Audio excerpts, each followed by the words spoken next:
Hello and welcome to Trade of the Week for the week starting Monday the 28th of January. Each week one of our analysts picks a key trade idea with a stop for the week ahead. Last week IG's market analyst Josh Mahoney went short on gold, and IG's chief market analyst Chris Beauchamp is with me now to discuss. Chris, tell us, how did that trade go? It just about activated. It did activating around 12.77, and gold just got down there for the lows of the week, either on the 21st, on the Monday, or even right at the end of the week towards Thursday around midday. So you did have a short trade activated, but with the stop up at 12.86, it was duly taken out during the course of Friday's leap high, which you see there for gold, really pushing outside of that short-term range from last week, and indeed back above the highs from earlier in January as well.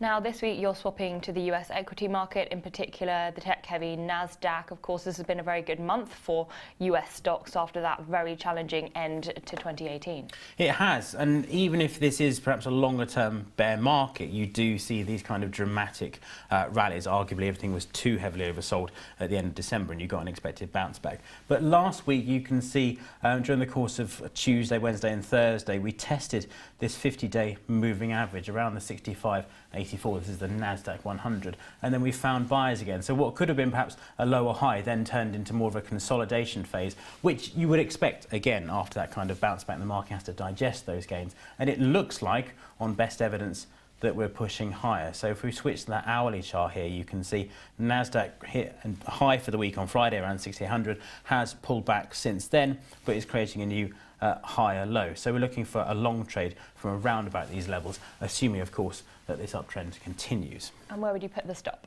Well, this one you could probably run a fairly tight one, really. If you're looking at it now with a stop down below the lows so far from Monday morning, about 67.30, maybe a slightly wider one. I'd probably go with 6700, just below those lows from the beginning of Friday's session, on the basis that if it then does go back below 6700, it negates the idea that this rebound has legs, and we could see it pushing back perhaps towards the 6600 lows. Chris, thank you very much.